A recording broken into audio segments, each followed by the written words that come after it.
சென்னை திருவொற்றியூரில் வீட்டு வாசலில் கோலம் போட்டுக் கொண்டிருந்த பெண் கழுத்தறுத்து கொலை செய்யப்பட்ட சம்பவம் அதிர்ச்சியை ஏற்படுத்தியுள்ளது. இது பற்றிய கூடுதல் தகவலை செய்தியாளர் நிர்மல் வழங்கிட கேட்கலாம். நிர்மல், வணக்கம். இந்த கொலை சம்பவம் தொடர்பான மேலும் விவரங்கள் என்னென்ன? வணக்கம். சென்னை திருவேற்றூர் காலடிப்பேட்டை ஐயா பிள்ளை தோட்டம் பகுதியைச் சேர்ந்தவர் தனம். இவர் வீட்டு முறவாசல் வேலை செய்து வருகிறார். இவரது கணவர் செல்வகுமார் பெயிண்டராக இருக்கிறார்.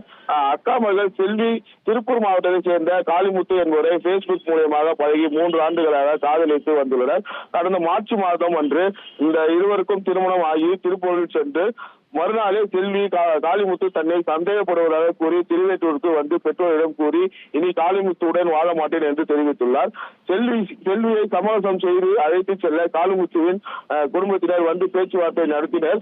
அதன் பிறகும் செல்வி சம்மதிக்காததால் 11 மாதங்களாக பிரிந்து வாழ்ந்து வந்த திருப்பூர் பனியன் கம்பெனியில் வேலை செய்து வந்த காளிமுத்து கடந்த 3 நாட்களாக செல்வியை கொண்டு சுற்றி இருந்ததாக கூறப்படுகிறது. இன்று காலை 5 மணி அளவில் செல்வி வசிக்கக்கூடிய வீட்டு அருகே காளிமுத்து நின்று கொண்டிருந்ததை பார்த்த தனம் எதற்காக இங்கு வந்தா என கேட்டு வாக்குவாதத்தில் ஈடுபட்டு வருகிறார்.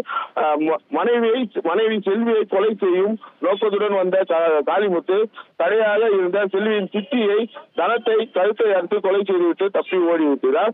தகவல் அறிந்து வந்த திருவேற்றூர் போலீசார் இந்த பிரேதத்தை உடற்கூறு ஆய்வுக்காக அரசு ஸ்டாலின் மருத்துவமனைக்கு அனுப்பி வைத்திருந்தனர். மேலும் தப்பி ஓடிய காளிமுத்துவை தேடி வருகின்றனர்.